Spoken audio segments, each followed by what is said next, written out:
Okay, I'm back, and we're going to get into it in just a second. Instant.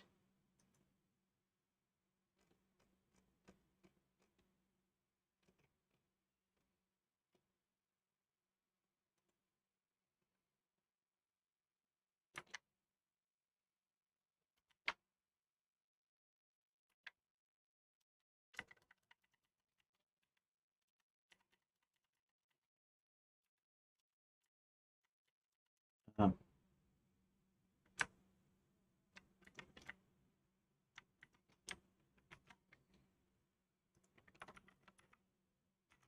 going to paste current chapter 16 contents.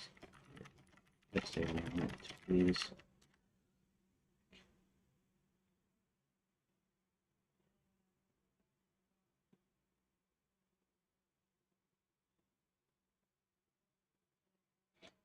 Ready when you are.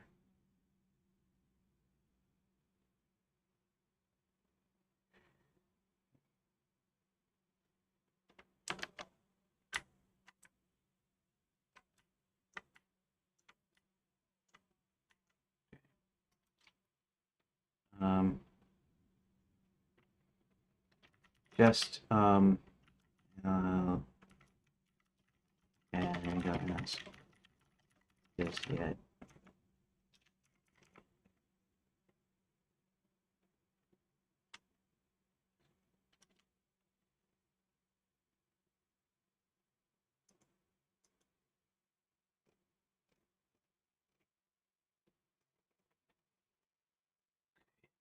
Just a second. I'll be right back.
I had to get my coffee.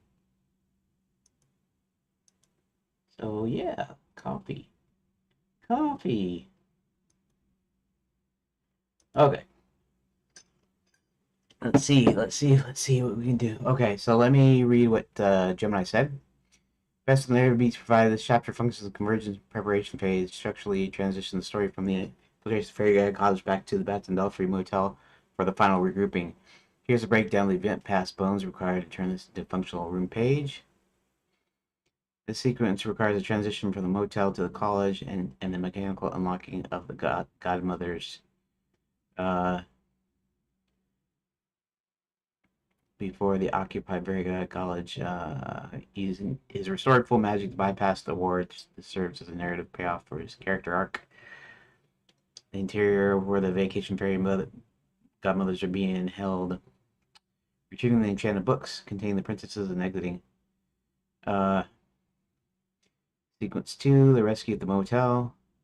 Back to the bats for interactive rescue mission. Yeah. Oh. It's actually taken from my notes here though. So you're going. Okay. All right, so the first thing I'm gonna do here is go back to Fairy God College, Force Orion, release Fairy Godmothers. Back to the bats. John goes in the books, brings Karen out. Sir William and his men open the books, retrieve the rest of the bacon. Okay. Yeah. Okay. Good. What's this? Looks like using my notes. The actual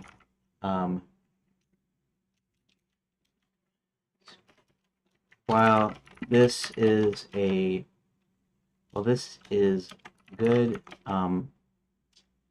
I probably won't worry about that much detail. So just based on the actual text I pasted, give me some ideas of where decision points could go. I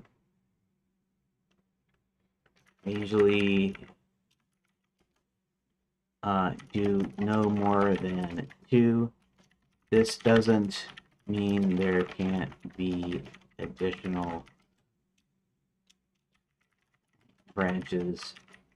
It's just in the initial story beats, I usually do either 1 or 2.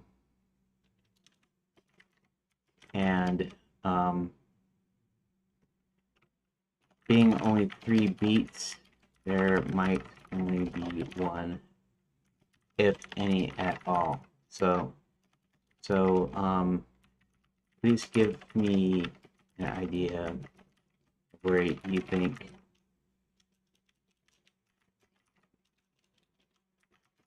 are natural spots to put a decision point, please.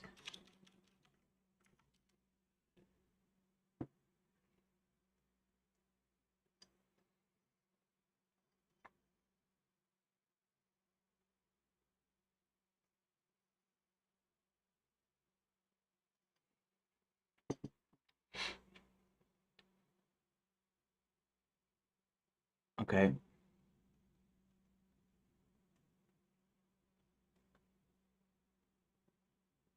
Show moment of character agency.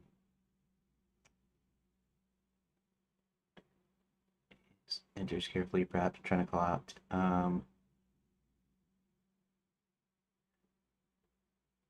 Okay, meeting the vampire princess.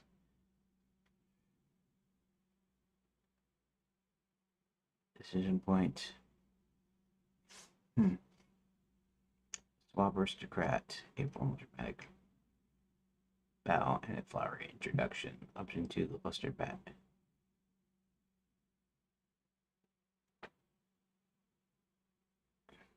Okay.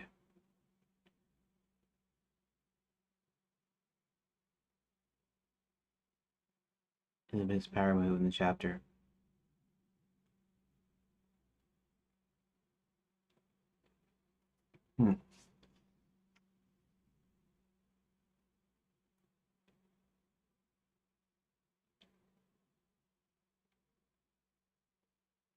Okay, so let me look at the text again and see if I concur. Okay. Okay, so getting into the way to get in there can be a choice. It can be a choice of a couple different spells. Probably be some spells. Back at the bats in the belfry. Okay.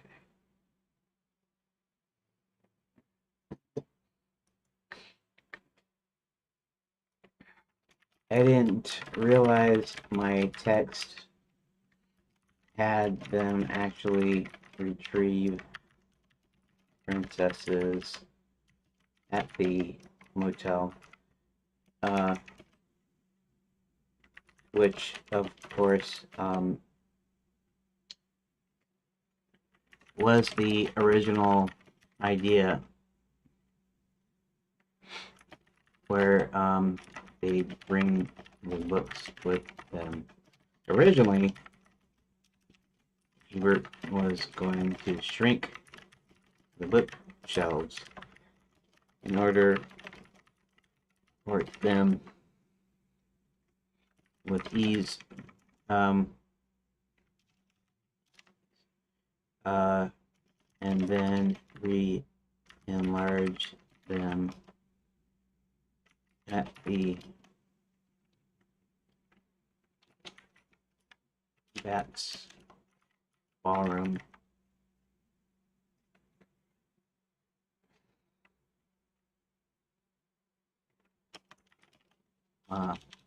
Where they could just rescue them in peace, so to speak.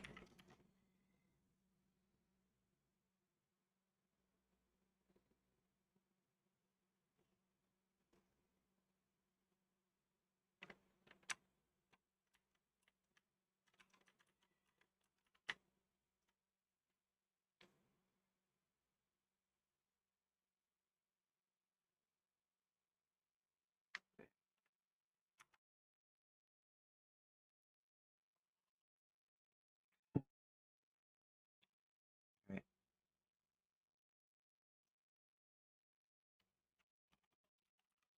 The Vampire Princess is just more a resolution ending, or you could say payoff. That doesn't need to. Actually, what's the count goes in? Okay, that's really all that's about. Well, just that, and then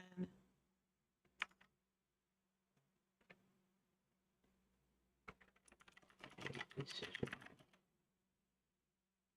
point.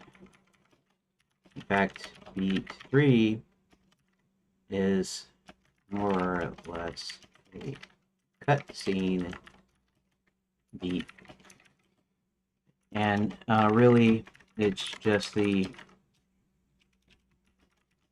resolution of everything they've been striving for thus far. Okay.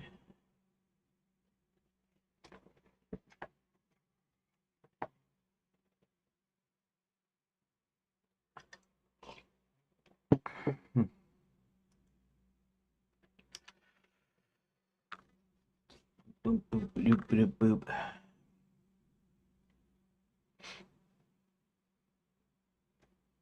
Basically, Shrinking Bookshelves' idea was that you get the books out of the college is perfect. The choice. How's Ebert handle mass reduction? The entire shelves. Okay. Yeah. Yeah, it would be. It's shrinking down. So okay.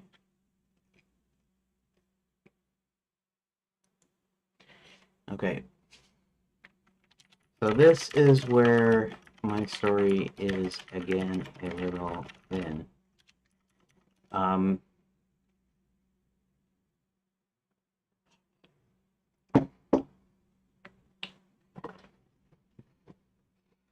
I haven't completely visualized what happens with the princesses in the book. So the idea was that for Max to keep his men happy, he would give give them give them bribes.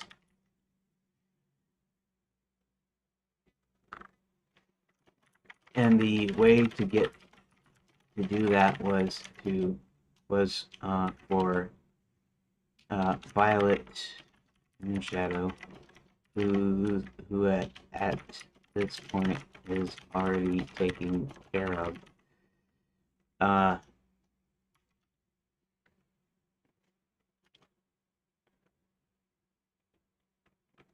to cast a spell on these story books that would automatically suck in these tourists, these female tourists, into, well, these females into the books, like into the story. And yeah, I'm a little fuzzy the way I had this planned out. The only way for them to get out is by well, it's by submitting, I guess, but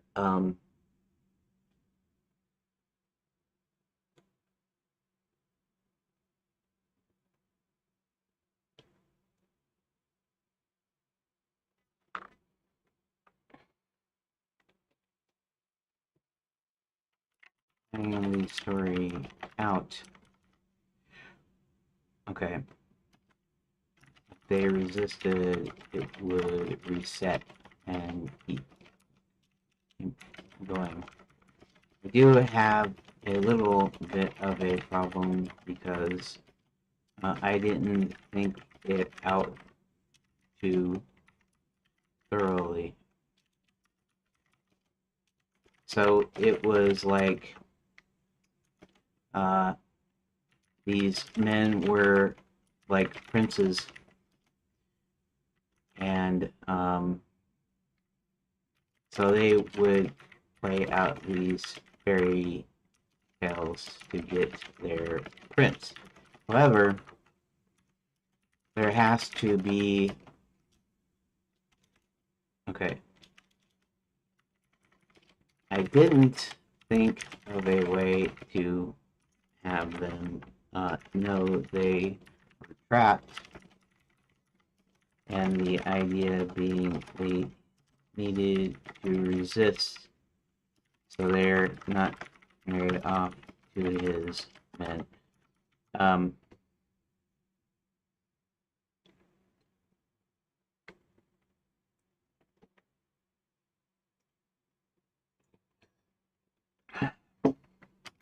so first, I would probably have to pick fairy tales with a prince.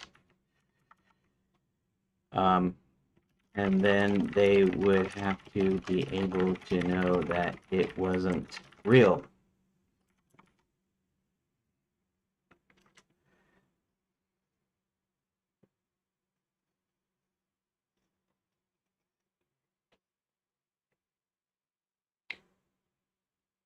Happy Visualize without overcomplicating. Let's look at the glitch in the Matrix approach. The goal is for the princess to resist the story to avoid the marriage trap. They need a way to realize the prince is actually one of Max's goons.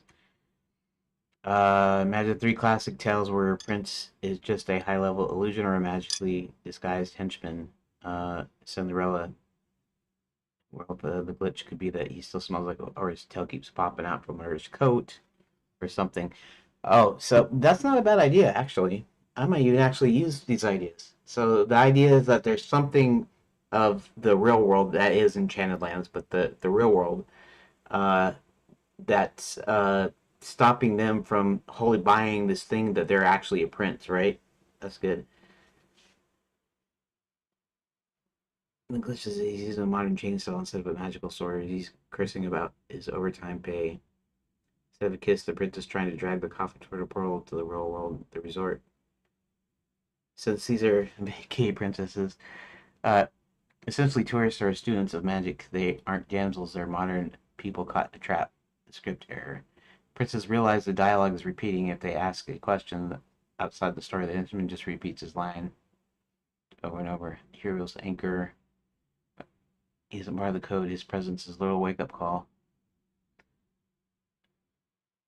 Instead of mapping out 3 full fairy tales, you can make a decision about which book John chooses to enter first. Assuming Karen is in a specific one. Alright. Princesses resist by refusing to follow the script. Okay. So, first thing is I don't want any of this girl boss, or how should I say it? The same thing. I don't need no man feminist mentality. Classic fairy tales, traditional, but because they're just women,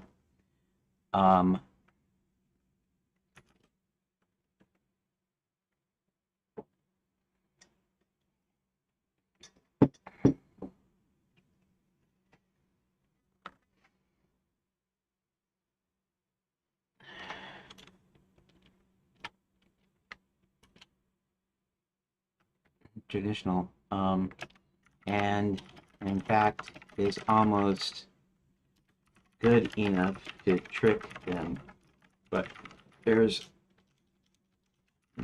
always something, like you pointed out above, that doesn't jive.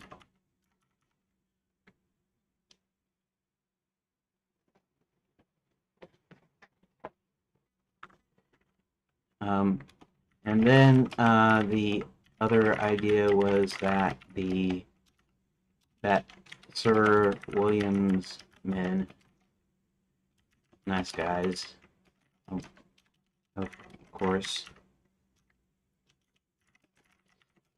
all knights under Sir William's command, we'll go in and rescue these ladies. Okay. So maybe the idea is that some of them are real princes. Some of them are, should I say it, are good, and so maybe the idea is that they're good and trustworthy, and depending on the story,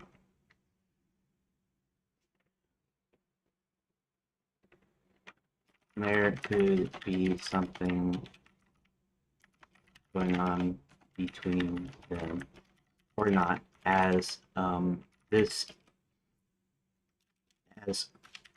not intending, pardon me, sorry about that,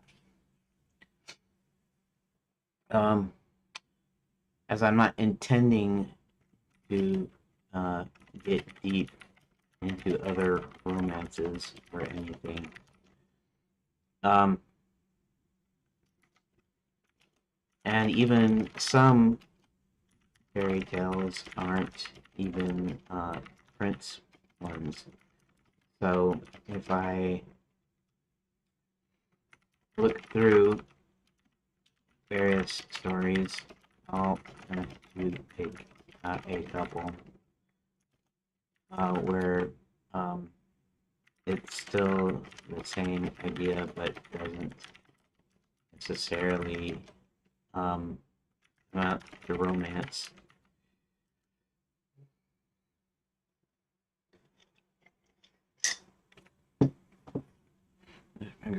Princess with specs. Also works very free nights who aren't there to deconstruct the stories. They're traditional knights and traditional records. Two princes in the scenario, providing a safe, trustworthy exit for ladies who have started to notice the glitches. You want stories that don't necessarily have to be romantic, follow traditional structure. There are 3 classic archetypes: Labyrinth, Task, Rumpelstiltskin, 12 Dancing Princesses. Traditional trap, the helper offers to do the work in exchange for a hand in marriage. The gold looks like Quicksilver. The helper keeps checking the watch because he's on shift to rescue us. The Enchanted Forest story.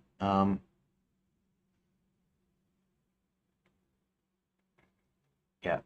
Animal transformation, frog prints, Puss in Boots. Okay.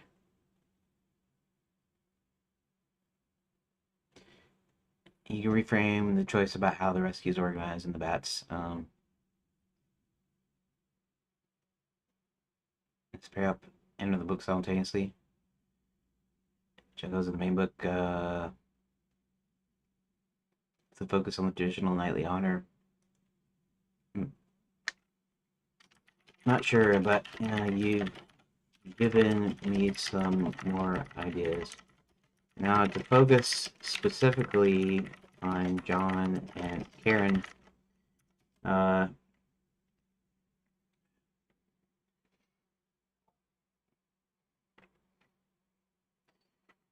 Violet had prepared a special version of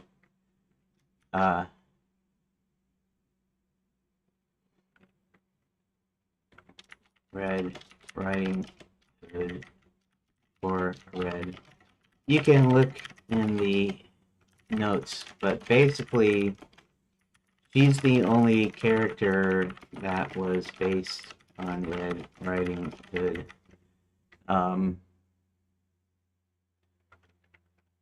Her name is Scarlet Clover, but Scarlet Clover sounds dumb to me now. Scarlet doesn't. Scarlet's is sometimes used as a name, right? But Scarlet Clover and Scarlet's also a form of red, right? So red. Scarlet Red Riding Hood, Scarlet Red Clover. Nickname Red.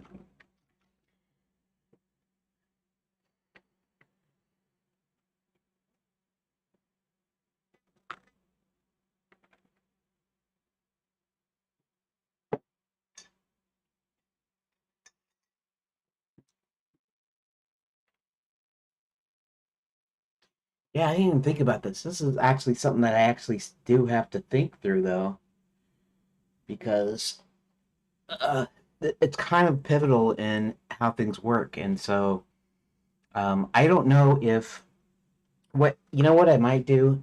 I might make that the only decision point thing is in beat two.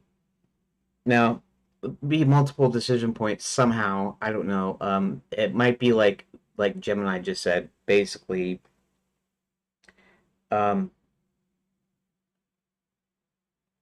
but yeah, but basically, I might pick three different stories, and so there are three different paths, three different choices. Actually, they have to do them all. Um, we deal with John and Karen's deal first, and then the other ones afterwards. Maybe somehow Red Riding Hood is the secret to how to free these princesses because maybe they don't know exactly what form this takes, and so the men have to go into the book somehow, and or maybe they have to wait. Maybe John goes into the book first.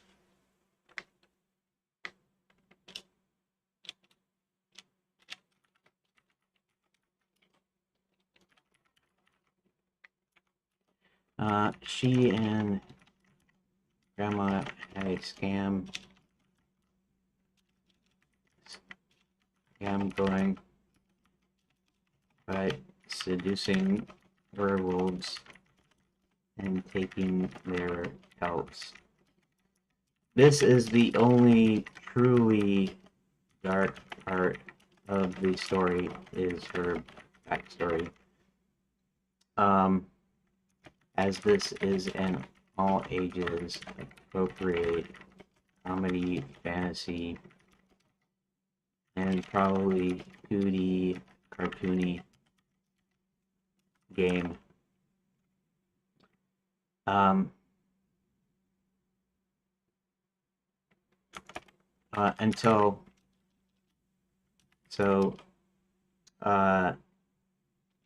Red and Granny's scam was working until one of the wolves got the better of Grandma, and Red then went into hiding.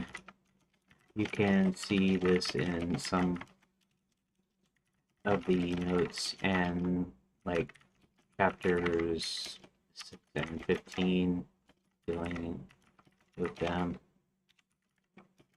I think it's 6.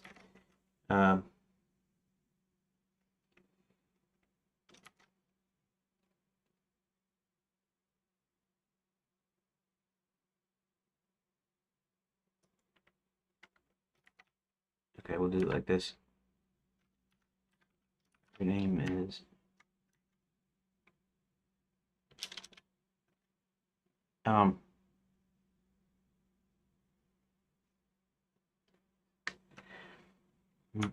anyways, Violet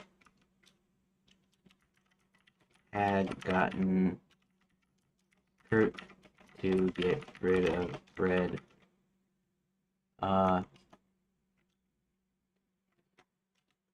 Had prepared a special book for Red, but when Kurt came around to offer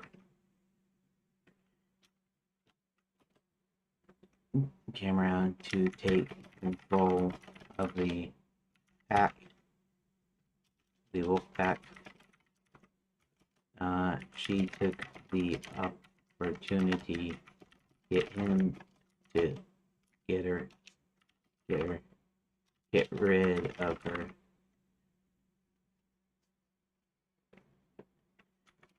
So she instead gives it specially to Karen because whatever is in it is quite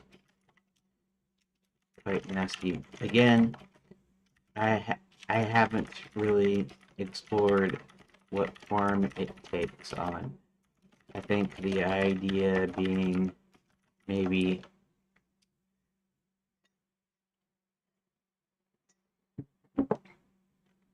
Red gets eaten by a wolf in the story.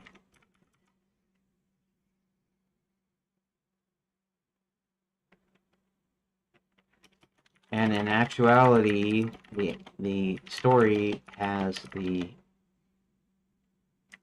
woodcutter go in.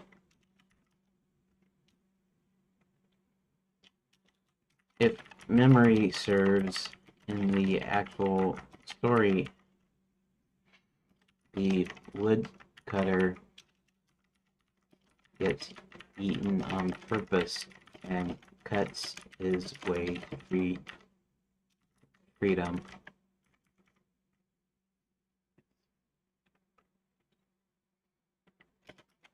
I don't know if it's supposed to be Red's father, Red's dad, or what, but something to that effect.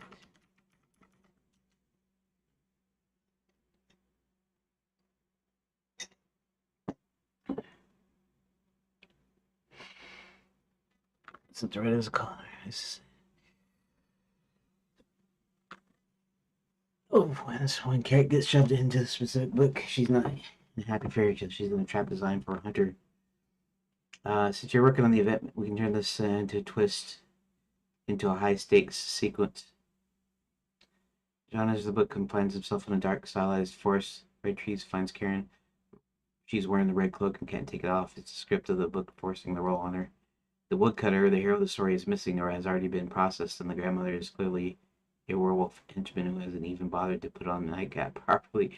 Okay, well, just getting ideas here. It doesn't mean I'll be taking it exactly, but you mentioned the woodcutter cutting his way out of the wolf in the original dark version of the tale. Can use meta knowledge to save Karen. discarded axe. Instead of fighting, he used it to cut the scenery, breaking the magical boundaries of the page to create an exit. Library trick. He starts reading a different story out loud. Conflict in narratives cause a writing a world to stutter and glitch. That's not a bad idea. You know, I don't really like to wholly take. Hey, good evening, Rook. Finally working on chapter 16. This is just before the big battle. This involves rescuing the vacation princesses and the would-be fairy godmothers. Now the fairy godmothers are straightforward. They were basically locked in they're in the classrooms, and Violet was trying to turn them into witches, into evil witches, and so all they have to do is unlock them. But the princes are a little bit different, and that is they trap them by sucking them into these fairy tales. The original idea being that if the female played out the story to its logical conclusion, then eventually they would be marrying Max's henchman, in general, some of his men, and the idea was it was a way to keep them happy uh, while he's amassing these armies, and so the ideas are trapped in here, but there's something that keeps on showing that maybe that they're trapped in the story, or that there's some sort of glitch. There's something wrong with their prince, or with their savior or whatever. Um, but so so basically, the knights have to go get sucked into the books themselves, and then they have to become part of the story, and then rescue the princesses. By essentially by offering themselves up. And right now, I'm working on Princess Karen's problem. Her problem is that Violet had made a special book for Red, and Red's disposed of now, and so now Violet's went ahead and is having Karen put it into Red's book, and of course it's intended to kill. It was intended to kill Red, so it will kill Karen as well. And so John has to go in and rescue her somehow, but within the framework of the actual Red Riding Hood story, the original Red Riding Hood story. And so that's what I'm trying to work out right now. Uh,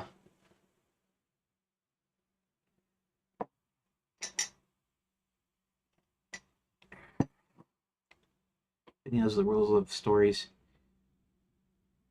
Straight into B3 where the count meets the vampire princess and the battle plans begin. Okay.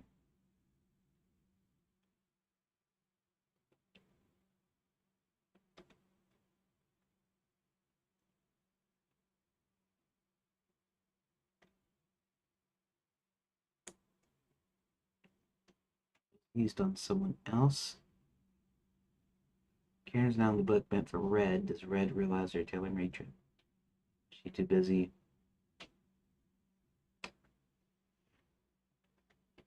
This might be.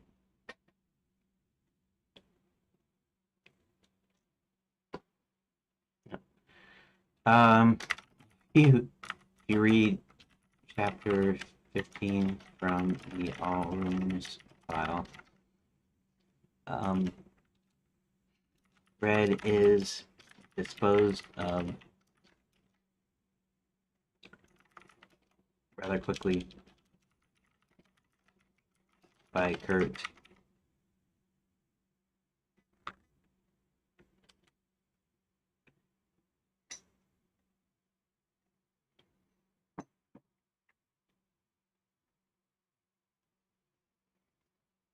Kurt does a mess. He takes the book from Scarlet Carver immediately declares his path to lead back. Kurt essentially threw Red special. No, I don't get why the hallucinations kind of don't make sense to me. I mean, I get it if it doesn't come up with an answer, but at the same time, that's not what it says in there.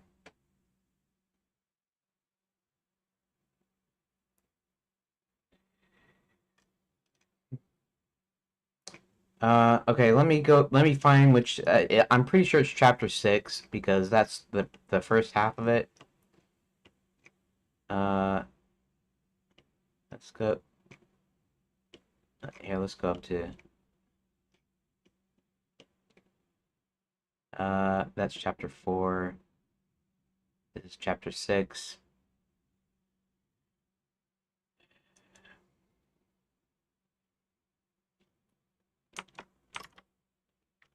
Can you find chapter 6 and summarize for me, please?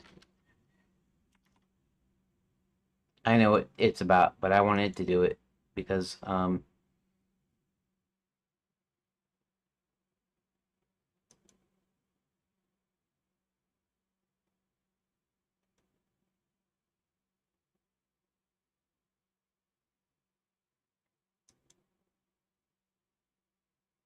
Max leaving, he then hides behind. Okay, that's red. Okay, Red Hiding Hood.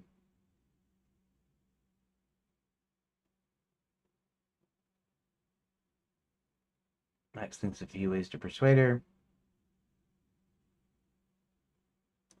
Okay. Remember, she agrees. Okay. Thing is still red. Tells the werewolf leader might be rid of their curse if they join Max's army.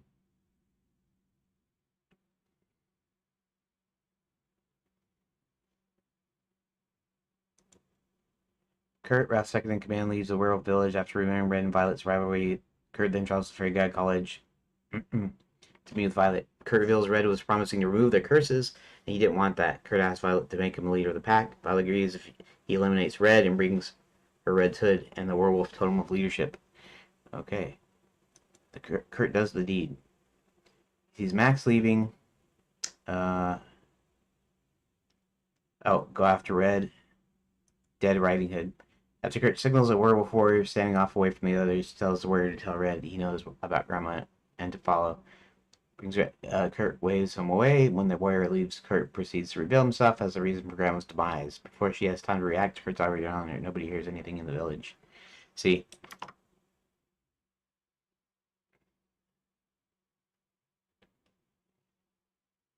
Okay. Travel to the werewolf village. Red tells the leader Wrath that Max can lift their curse if they join him. Wrath's second in command, Kurt distrusts the deal, travels to Fairy God College to meet with Violet as he asks her to help him become the leader of the pack, only if he eliminates Red. Kurt returns to the village, carries out his plan. He lures Red into the forest by claiming he knows what happened to Grandmother and then kills her. He also manages to steal the totem of leadership after subduing a guard and defeating Wrath's third in command, Thor. Chapter ends with Kurt returning to Violet at Fairy God College. Okay, so now you see what happened to Red. Nothing to do with the books. The books are totally about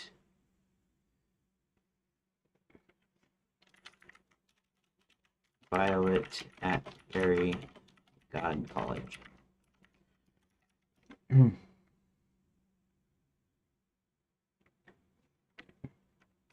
Of course, I can always put in something that hints at a special ending for Red before that, so that the player slash reader knows ahead of time that it exists. So I might do that at some point.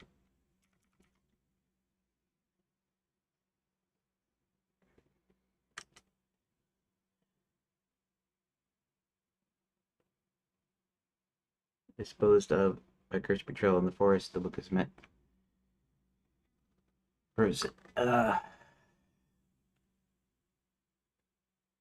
She put her in a death trap as her lead designs to execute a specific enemy. Okay. I can actually just do. I think I'll just do the one decision point, and that's gonna have to do with the fairy tale books. Specifically, it's going to have to do with Karen, Karen and John in the Red Riding Hood story, the specially planned Red Riding Hood story, and so any choices that are made will be made in that, and then the rest will be just kind of linear. I think is the way I'm going to do it because really they're even though the love story isn't like pivotal to the story, it's still kind of importance, at least to John. John wants a date with her, right? So it's one of those things, right? He sees her early on when he first gets into Enchanted Lands, and he sees her being kidnapped by Barty off the train, and so ever since then he's you know she's like the most beautiful thing he's ever seen in his life, kind of thing. Okay, here's full magic.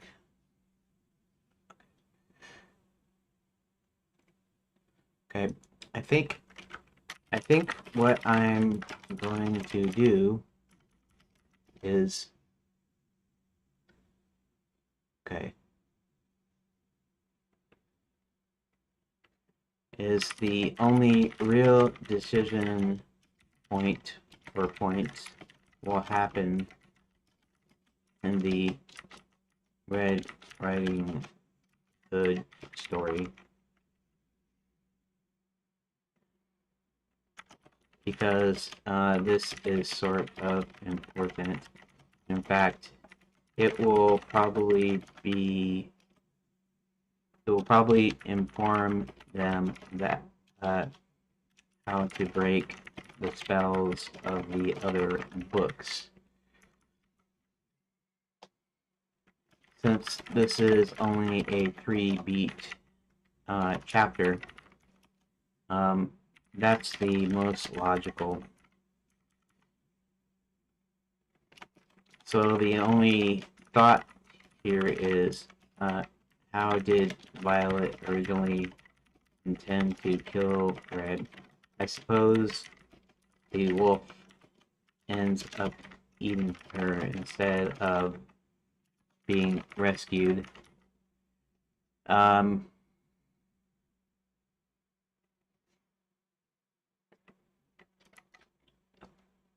and then, of course, John comes in to rescue her.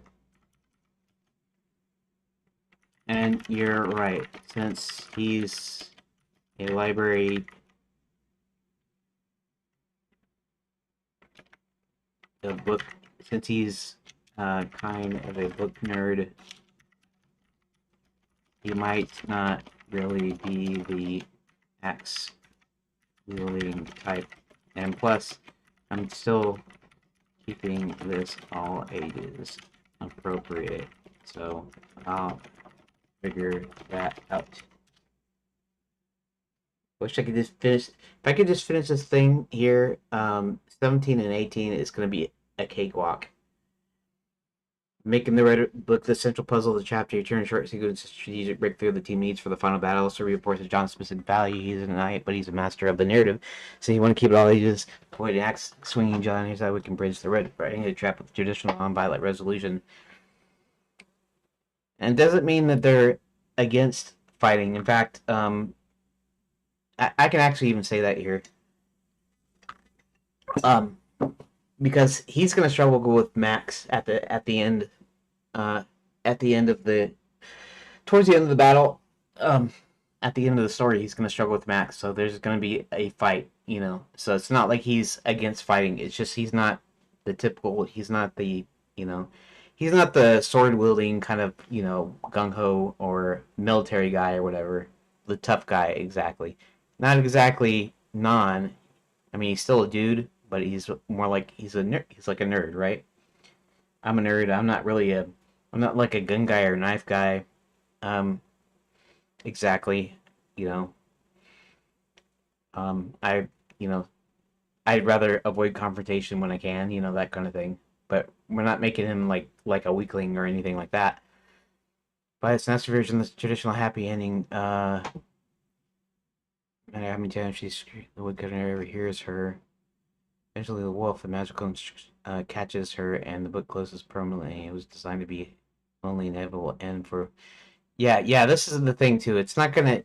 It's not gonna. Well, might still have to be. I mean, still might have to be a loop because it's got to inform them how to rescue the other princesses. So, if she can avoid getting eaten, um, then at some point the story resets. Instead of fighting Wolf, John uses understanding fairy tale logic. I was literally stuck because the hero was missing.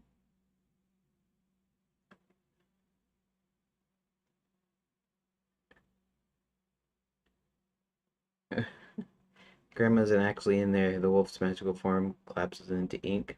Well, that's not a bad idea, honestly. I don't know if I want to copy it directly. It's like I said, I don't want the AI doing my work for me. I'm coming up with this, you know. It's like if I made an AI movie. Now, everybody's crying. That's artists and VFX artists and filmmakers and stuff, I guess, or amateur. I guess amateur. It's just the people next, right? They're all crying about how bad AI is and AI slopped this and AI slopped that. Even you see if you've seen the video of I think it uses Sea Dance, but you see the video of Brad Pitt fighting Tom Cruise, and it's really good. It's like the two actors had filmed the scene, right? I don't care about the content much, what they're the way that they're showing that, but which is kind of weird the way they actually did that. But as far as the fight and as far as the way that they talked and acted and stuff, it's like I wouldn't know that it wasn't filmed because it's really that good. Um, and that's one of the good ones. There's some other ones that are good examples. Um, of some good AI video stuff that I wouldn't call slop. You know, the things that I call AI slop, there's some YouTube channels out there where you can tell that they created this story.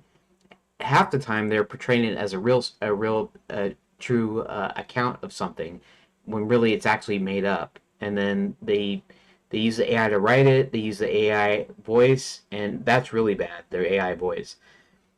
They use some crappy AI stuff in there, and it's not entertaining to watch or listen to at all. It's just that's to me is the real slop.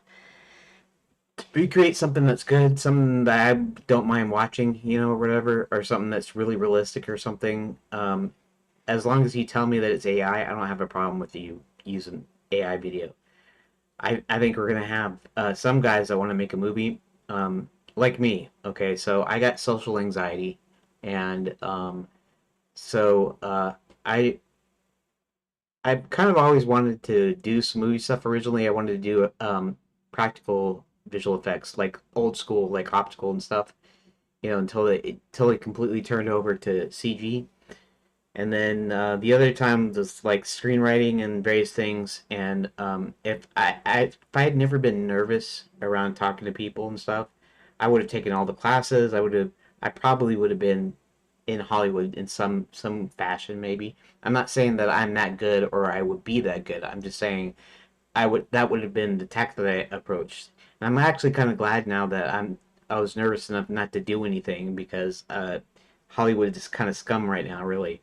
I mean, they've always been kind of scum, but now you're starting to really see it. And I don't think I'd ever want to actually be in that world, really.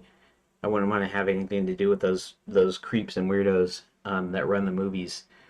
But so for me, uh, wanting to make movies at some point um, without actors, AI AI filmmaking would be perfect.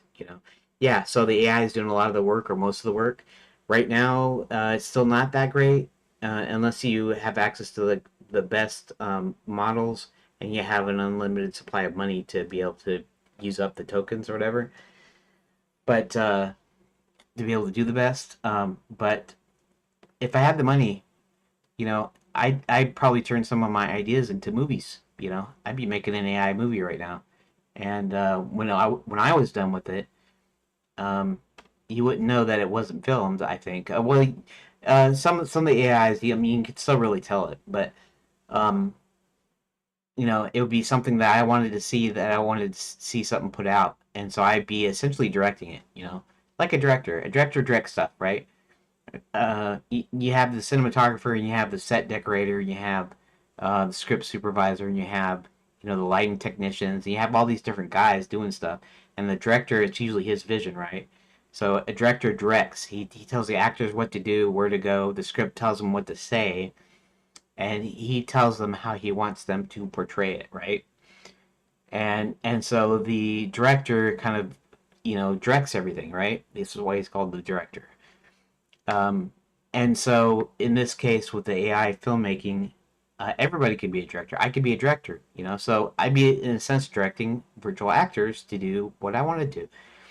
Virtual set decorator, I tell the AI to do this. And in this case right now, it's still not that mature that I could just say, make me this movie and it would do it. That's coming pretty soon, but that's not right now. So if I were to make an AI generated movie right now, it would have to a lot more work from me. I'd probably do editing, right? And because there's only a limited amount of time that you can do a clip for, then I probably do that. And since I didn't have any money, I'd have to do free stuff, and so I'd have to rotate all the free stuff and know exactly what I want. And then half the stuff might not be AI generated because I either didn't have the money, I didn't have the free credits, I didn't have whatever, and so half of it might be just me getting assets and putting stuff together. Right.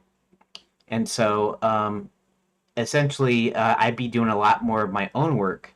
But still, if I was making an AI movie, even if I told it what I wanted, I'd be still directing everything that I wanted in the movie. And so you'd be watching something that's a product of somebody's mind, right? Even though if it's not somebody's work, I get it. I get the whole thing about respecting people's work and stuff like that. And people don't want to be out of a job, and I don't have a problem with that. You know, if you want to pay money, or if you want to go patronize somebody that makes something cool like a movie, or the the woodworking, or that makes little paintings or resin casting stuff, or molding or sculpting or whatever. I mean, that stuff still exists. They still do plays, right? And people still pay money for those plays, and so they still make money from that. But anyways, I'm just sorry. I'm just going, yeah, shot by shot directed, right? And so I don't really have a problem with somebody doing a movie. In fact, what I see is not only will we not know that a person wasn't behind it, uh, but also we probably have the technology if they let us have it. If they don't let us have it, you know how things go, where you have to pay a premium, right? If they can't make money off of it, they won't let you have it, right? And that's part of the way they make money. But I foresee your TV is gonna have a specialized chip in it, and you're gonna tell your TV, I want to see Back to the Future Part 4, and I want it to be just as if they had just as if they had made it right after started working on it right after Back to the Future Part 3 wrapped up, and then they started work on a new one. And you will watch it and you'll be amazed because it'll be exactly as if Robert Zemeckis and Bob Gale had written it and directed it themselves, and ILM did the special effects. You might tell them, I want late 1980s, early 90s era special effects with maybe a little bit of digital work, but mostly models and blue screening and stuff, and it would do it perfectly, even with like matte lines and film grain, multiple generations that you'd see on an optical printer, the whole thing like that. You'll be able to tell your TV that this is what you want to see. It will produce it, and you would never have known that it wasn't created. Yeah, I know I get the kind of idea, right? Because it kind of seems slow, but it's not really slow. I mean, things are going super fast, with the exception of the power problem, right? Once they solve the power problem, um, then getting cheap power, getting a lot of it, um, regardless of what it is, it's gonna be exponential. You know, just think we were like 3 years ago we were looking at this weird thing of Will Smith trying to eat spaghetti, and now we have this like perfect thing that looks like him in his actual kitchen preparing this nice meal of spaghetti and eating it, not with any weird artifacts or nothing. Like you wouldn't know that this wasn't a real thing if they hadn't told you. So 100 years, it's you're 10 years at the outset, maybe 10 years at the longest. Um, that depends on if they let you have it though. There's still this thing in here, right? They still want to control it. I think that's the deal about Windows. Windows, the reason it's got all this AI and this telemetry and stuff, isn't just for that. It's because they want people off of old standard Windows. They want everybody onto an account, onto a subscription service. What service software as a service thing. I didn't even know what SaaS meant until yeah, like a couple of months ago, right? But that's the whole thing. They wanted you on terminals. I think Bill Gates or Microsoft or whoever wanted you on terminals even back in 20 years ago, 10 to 20 years ago. And so I don't even think that they care that they're starting to lose market share now. Why? Because they don't want people on that. They don't care if you get mad at completely Microsoft, because Microsoft can then, once there's enough people not paying for Windows or not installing Windows, then they can go on with their deal of making themselves into a service terminal service.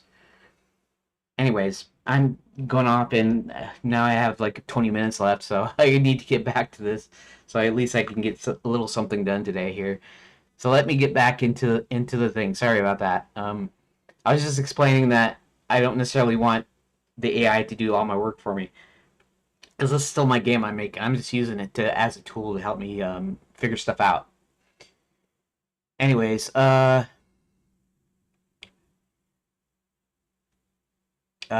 see. John steps in the role, refuses. Okay, that's okay. The payoff.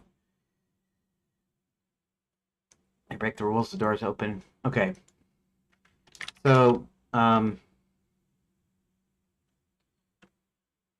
before I do anything else, how can Karen delay the wolf long enough for the story to reset? Because I still need to have that thing where he can use that information to help rescue the other women.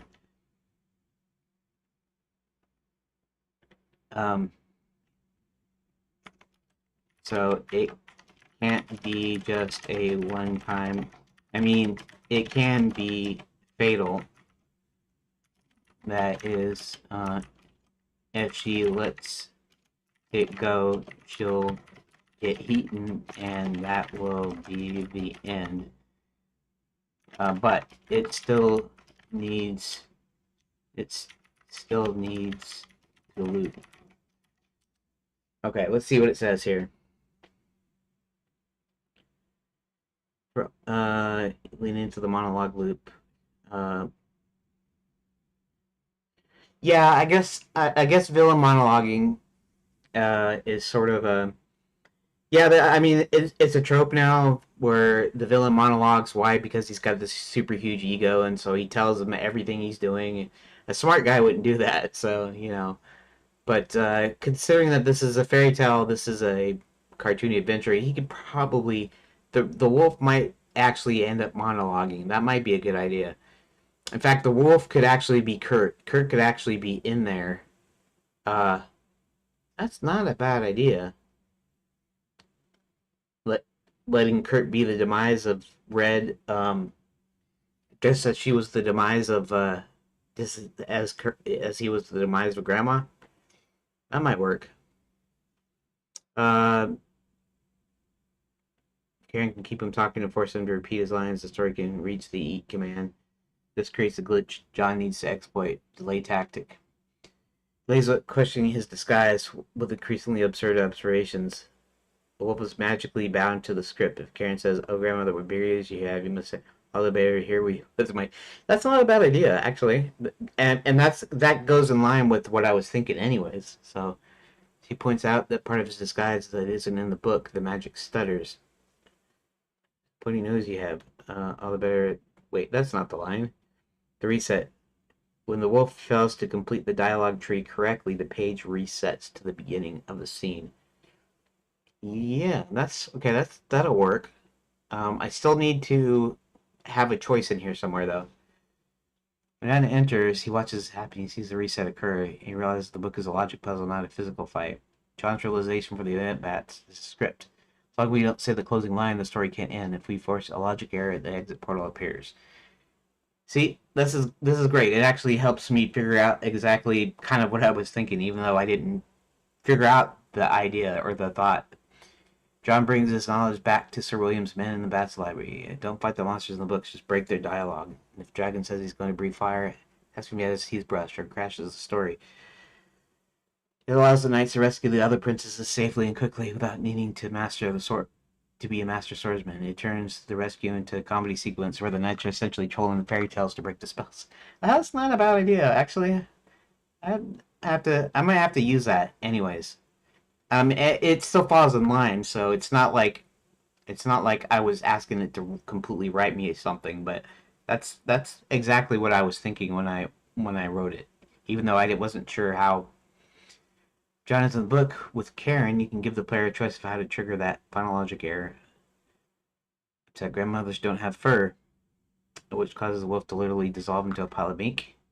I won't have him dissolve into a pile of ink. Probably that's a Gemini creation thing, and it's fine because it's thinking book, and so it's going to. Well, if it's a book, then what's more natural than to have it collapse into a book? That's not what's going to happen. But we'll see. Johnny's which makes the book realize there's an unauthorized user triggering an emergency eject that pops them both out back into the lobby. The script stutter feel like a good way to keep the stakes high. But the solution clever and book theme. Um, yes, this is probably a good way, although I won't take what you said verbatim, since I still want I want to make the game.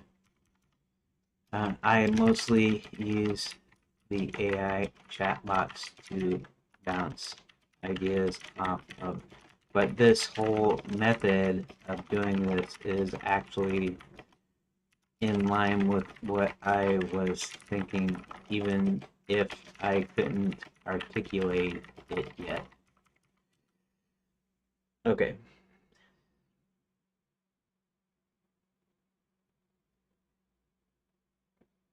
Gives Johnny a unique superpower that doesn't involve sword or magic wand. He wins because he's the only one who realized they're trapped in a phase one project. Don't phase phase one project. Uh,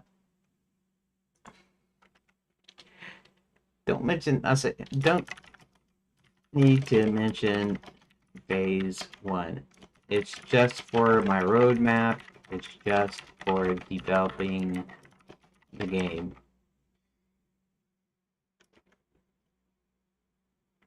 And right now, we're just doing phase one, and even not the second.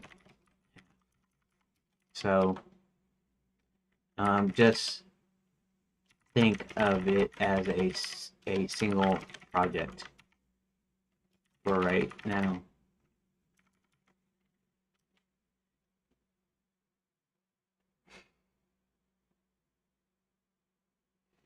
Drop the phase talk. It's just focus on Shadowlands project. Okay.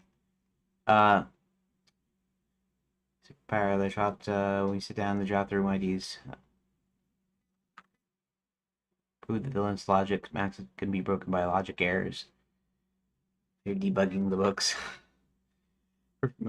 Meant to break Max's arm with the same kind of clever thing. Well, that's where it'll turn more traditional.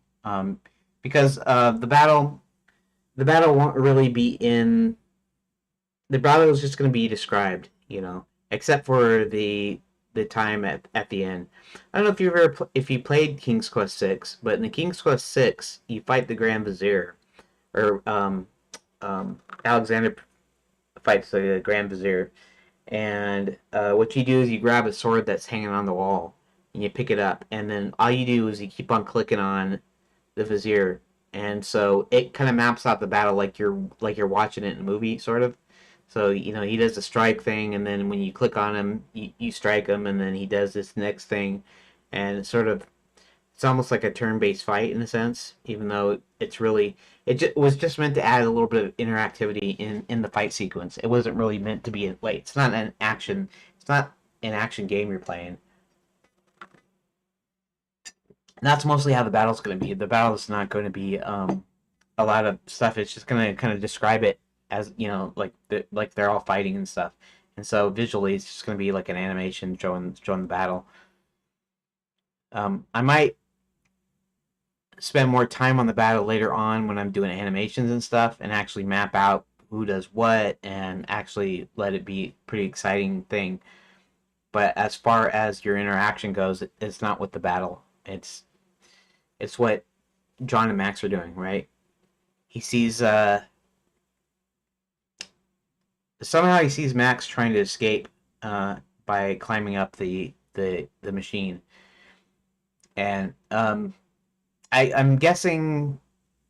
I'm guessing because I didn't really write out exactly what happens, because he ends up falling and disappearing. So the idea is there's a possibility he could still be alive, and he was just sent through a portal to some unknown place, some random place, and so I think the idea is when all of his options are up, he starts running for the scaffolding, and he runs up the stairs, and he's overlooking the machine. The machine's spinning below him, and so I think the idea is that he was going to jump and jump into the machine, and it would zap him. And so that's kind of what happens, but you don't see it, right? They struggle and stuff, and then they're hanging off. Uh, or Max is trying to push John off, I think, and he ends up slipping and flying in there, and then like disappearing, or whatever. So okay, beat two, the Red Riding Hood logic puzzle. Payoff montage. Okay. This makes total sense. We'll drop the phase talk. Okay. You've turned a potential plot hole into a major character moment for Johnny. He's not a worry. His specific knowledge of how stories should work is exactly what breaks the trap.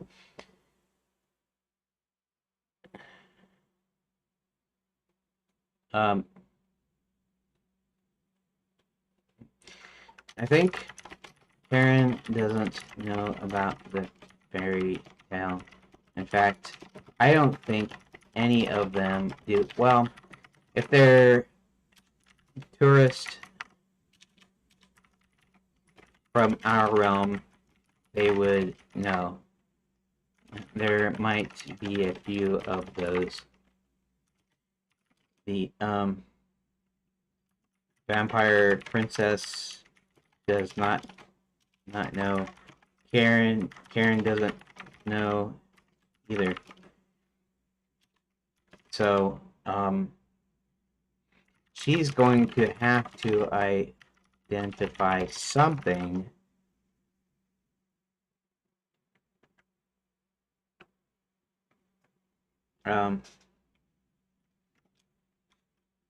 Something that makes her realize that she doesn't want this to conclude the right way. That does make it harder, though.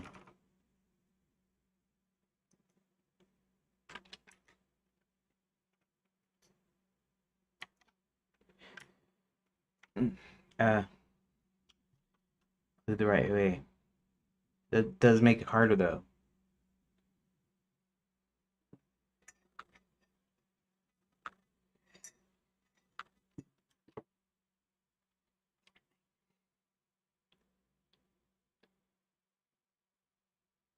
Karen doesn't have the genre awareness that we do. She isn't trying to break the story. She's just a person terrifying surreal situation trying to survive.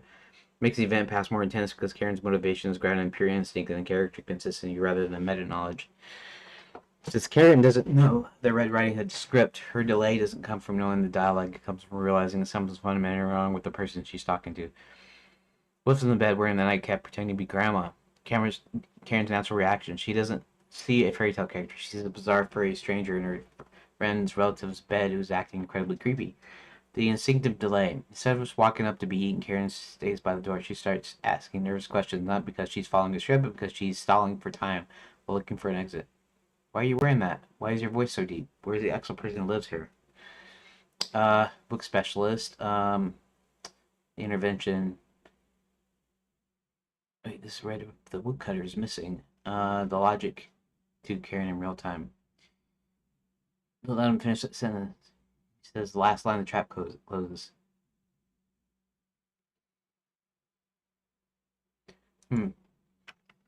Uh, hmm.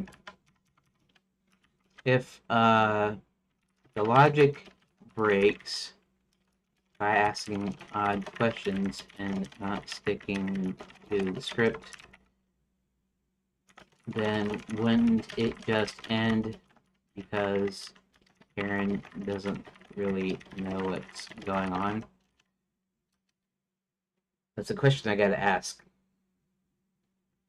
This is a perfect catch. The glitch can be triggered accidentally just by being confused. The trap is actually pretty terrible at its job. To make this a real threat, the magic has to be self-correcting. Instead of the story breaking the moment someone goes off script, imagine the book magic acts like a persistent director. Karen asks the odd question and tries to leave. The magic doesn't break. It forces her back into the scene, the invisible wall. She tries to run out the door, but it loops her back into the room. The dialogue reset. You aren't my grandma, and the wolf just blinks with the eyes glow for a second. He repeats the previous line. All the better see you with, my dear. Even more magical weight behind it. The danger isn't just being eaten, it's exhaustion. Every time Karen resists, the magic pushes back harder to make her follow the script. Eventually she gets tired or scared or simply runs out of things to say. The moment she stops resisting and accepts the reality of the story by walking closer to the bed, the eat command. Okay, that's not a bad idea. That's a good idea.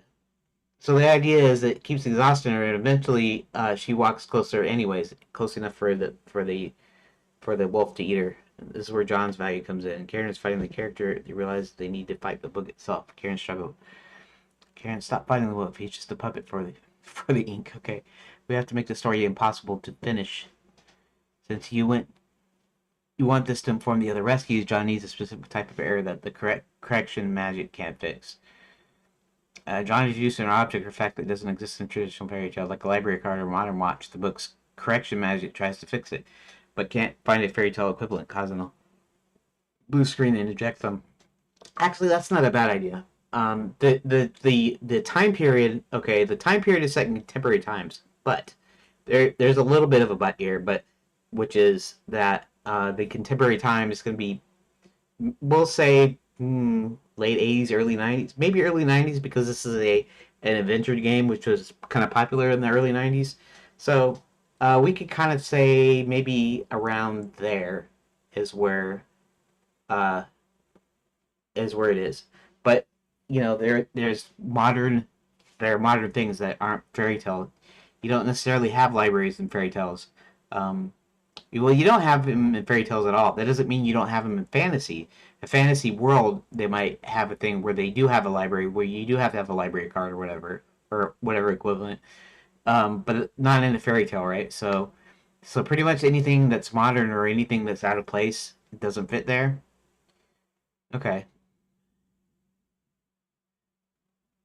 Well, the character that is in the book that refuses to perform the ending by standing there and doing nothing prevents the story from reaching the end trigger, forcing the portal to open so the reader can get them out.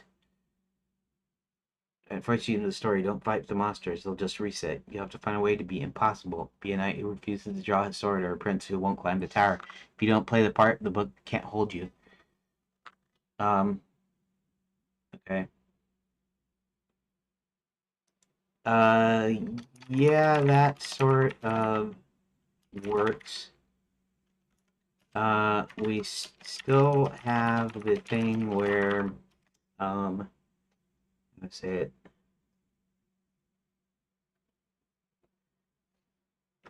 They can't just refuse. I don't know. Still have still have some issues.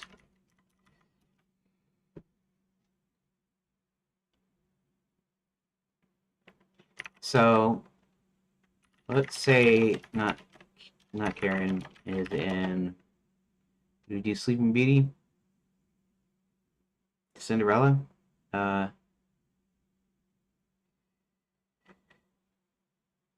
Cinderella, the glass slipper.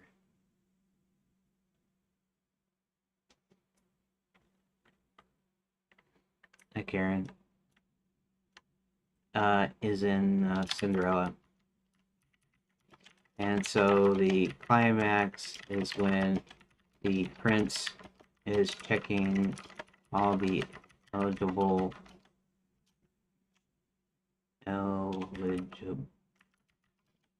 maidens.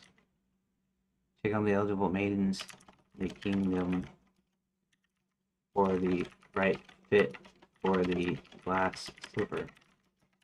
Now, we know if this princess or woman doesn't have to be an actual princess, tries on the slipper, it's going to trigger the end, and the woman gets married to one of Max's henchmen. Okay.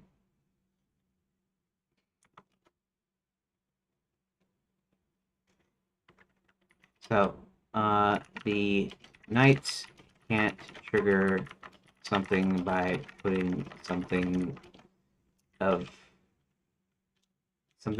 modern into the story. They have to find a way of rescuing the princess, rescuing Cinderella, that breaks the book's spell.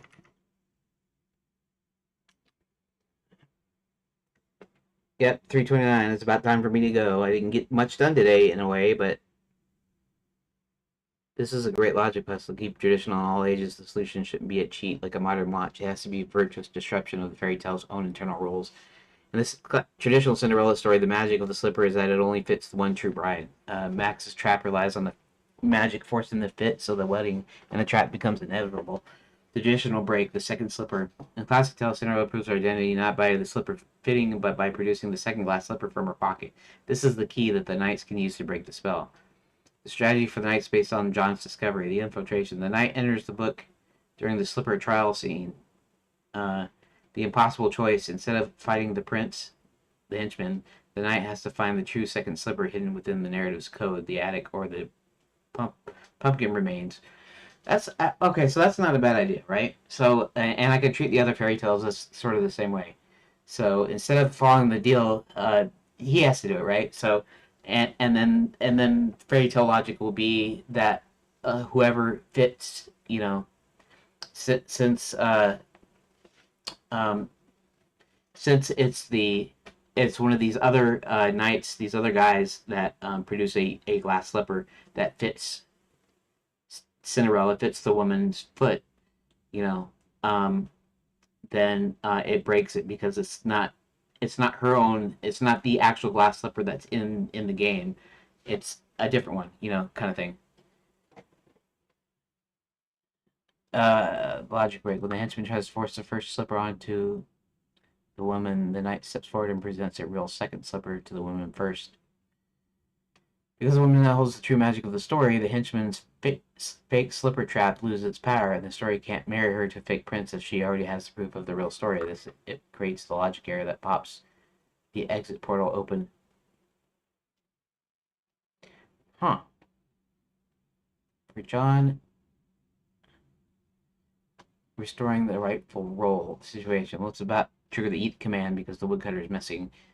The story is nasty because the hero's tool, the axe, was hidden or removed from the script. John finds a hidden axe and hands it to Karen by giving the victim the hero's tool. The story's logic collapses. It doesn't know how to handle Red Riding Hood. There's also the woodcutter. John takes the axe. Okay. One thing I just thought of. So we can keep the idea of bringing in a foreign object. So while John may have his library card, and that trips it. Maybe the other knights or whatever guard whatever the other knights have to also bring in a foreign object. So in this case, for Cinderella, John tells them. Okay, so in this case, for Cinderella, John tells them they need to bring in a second glass slipper. Maybe he conjures one up for him, or there's or something else, or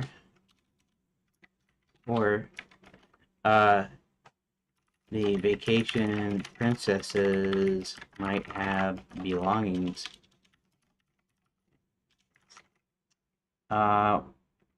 But that wouldn't work if they're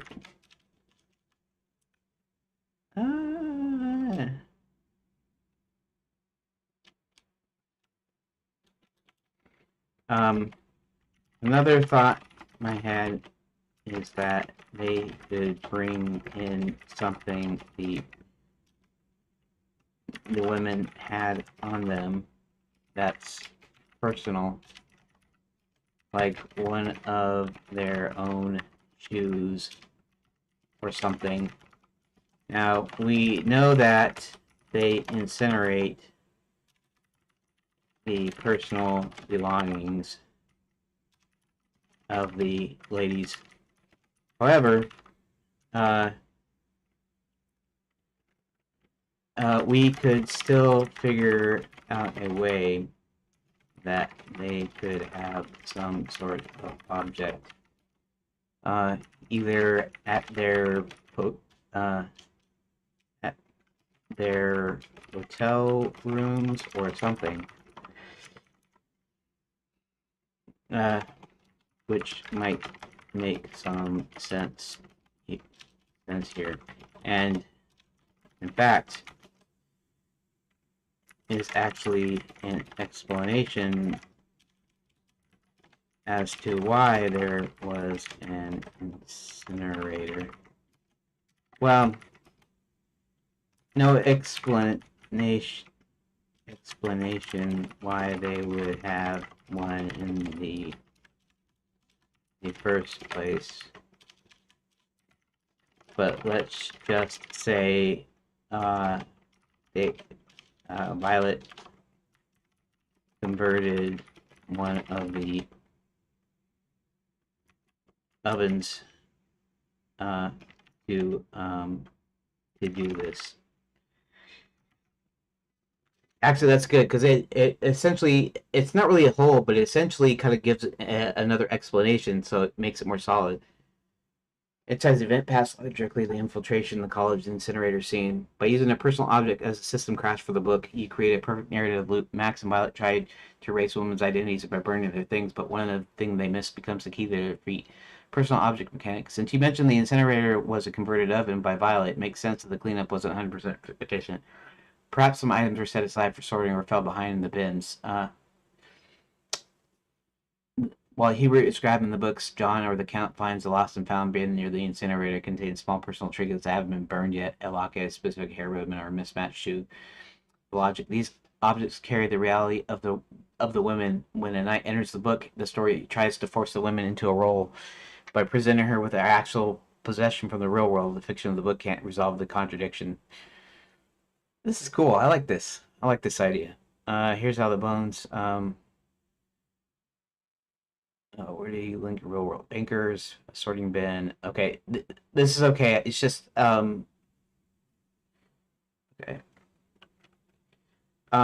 This is okay. I'm not sure if I'll use it exactly, but I will definitely be using this stuff we just thought up. Uh, because it does solve some issues, or it does resolve some issues. The incinerate the incinerator was originally to provide stakes for the Count. In other words, to be dangerous to the Count. But now I have an in-world explanation. Okay, so this is good, and I have to end today's session. I don't get any bonus section tonight. So would you please summarize what I decided on so I can copy it into the dump file?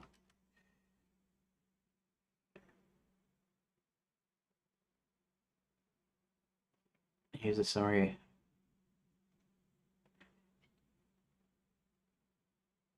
We're doing the best to break the spell. It's full magic.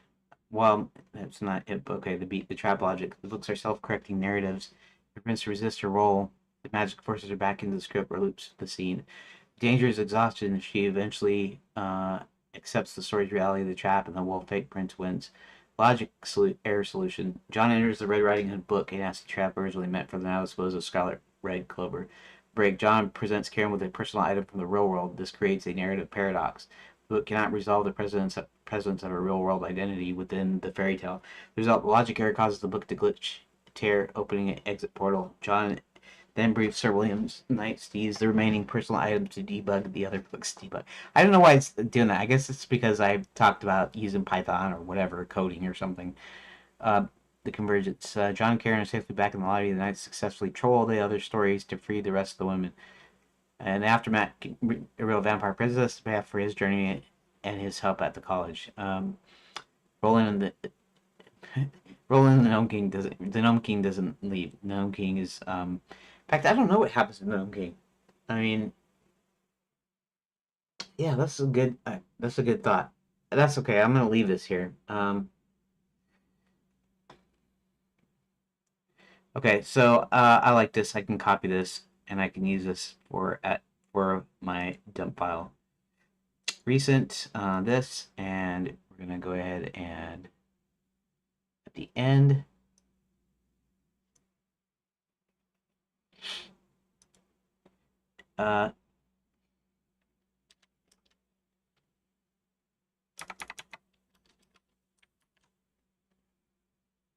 Yeah, Control Z. I hate it when it does that, but whatever. Uh,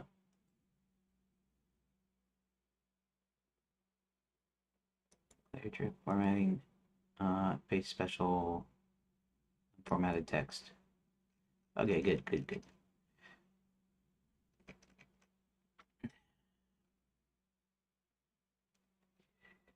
Great, please.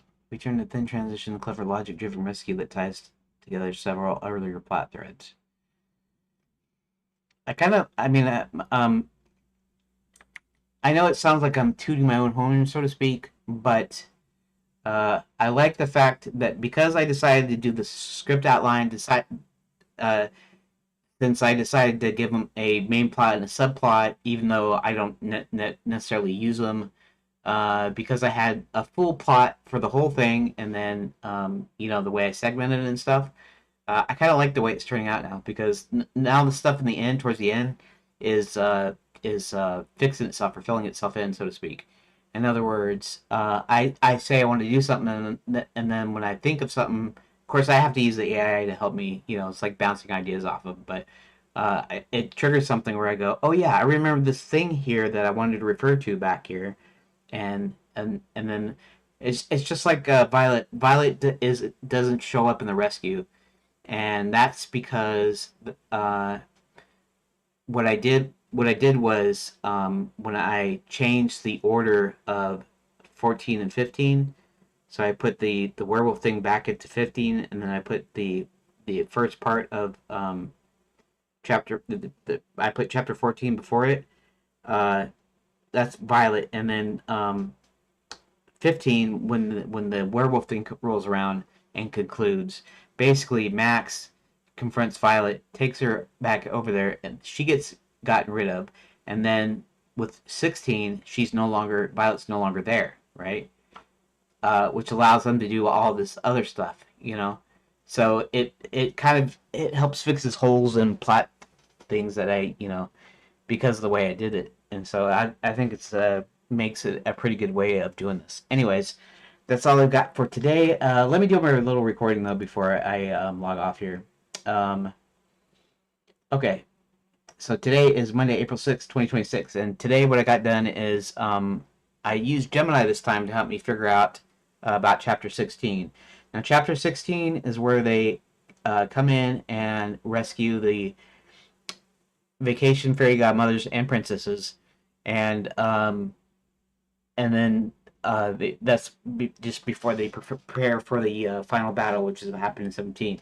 So basically, what happens is they're trapped in these books, these fairy tales, and they're meant that if the princess, the person that's trapped, plays out the story like it's supposed to be, that eventually they get married to Max's henchman, and uh, so they're and whenever they resist that the story, um, it locks them in a loop. In fact, the fact that some of them don't even know the stories means that they're not following the story, and so it gives them long enough to help rescue them. But Karen is sucked into a book was especially made for Red, before Red was actually disposed of in a different manner. And so John has to go in, and he goes in first. So he goes into Red Riding Hood, and he sees the thing, and he recognizes the story, and realizing that it's a story, that there's a story logic here, and that even though Karen is confused, she doesn't know about the story or anything. She keeps putting the wolf off, and the thing keeps resetting, right? Each time wearing her down until eventually she gets closer and closer to the bed, and the wolf will finally eat her, right? But John comes in, and he notices, and he recognizes it as the story. He recognizes the story too, and he has a foreign object, and the book doesn't know how to handle that. So eventually, it short circuits and spits them back out, and so that's how they get out of that book. And then he can tell the other knights to go in and to bring in something of the reality of the women, something that they have, a shoe, a locket, a watch, something that they have on their person that didn't get thrown into the incinerator. I also decided that the incinerator didn't take care of everything. They had the incinerator there to get rid of their personal items because that could ruin the story. So that's how come the incinerator's now there instead of just being a foil for the count as a bat, right? So that's what I got done, figured that out, and so tomorrow I'll start writing up some stuff about the decision points, with decisions that John makes, and how he does it, and Yeah. So hopefully I'll get through 16 tomorrow. Anyways, that's about it. Okay, so thanks for watching. Thanks for joining me, and join me again tomorrow. And maybe we'll finish this up tomorrow. Thank you for watching part 2.